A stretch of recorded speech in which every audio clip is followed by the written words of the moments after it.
Welcome to the 3-Minute Bible Thought. Most of us have either used or heard said something like, "That's not how to do something." I remember getting my first BB gun. I'm talking Red Ryder, Christmas Story, compass in the stock. After a few weeks, I remember I left it outside one night and it rained and ruined the gun. And my father said, I'll always remember that he said, "That's not the way you take care of your things."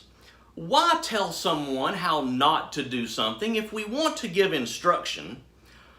Would it not be best to just say how to do it by giving the positive and not the negative? Of course, most of the time that is the case. However, there are times when stating the negative helps to clarify instructions, and sometimes it can help emphasize a particular point, especially when you think the recipient could easily overlook or not think about that aspect.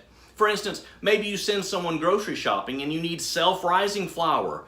Well, if that person is known to commonly overlook details or isn't very familiar with baking, you might say, be sure not to get all-purpose flour. The Hebrew writer does this, I believe, in Hebrews chapter 10. Read with me, if you will, beginning in verse 23.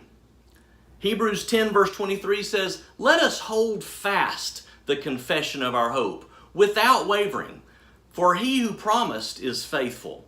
And let us consider how to stimulate one another to love and good works, not forsaking our own assembling together, as is the habit of some, but encouraging one another, and all the more as you see the day approaching." So what is the actual instruction here? Well, you might say there are at least two separate instructions. Number one, hold fast the confession of your hope. Number two, consider how to stimulate one another to love and good works.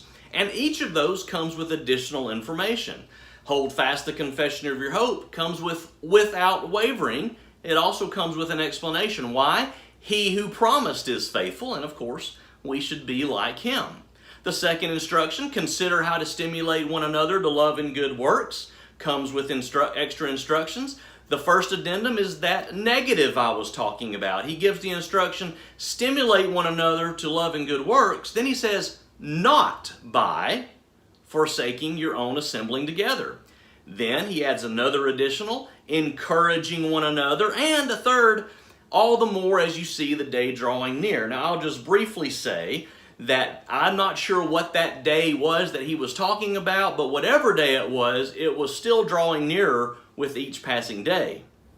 But back to my original point, and we'll end with this. As a Christian, one of my duties is stimulating other Christians to love and good works.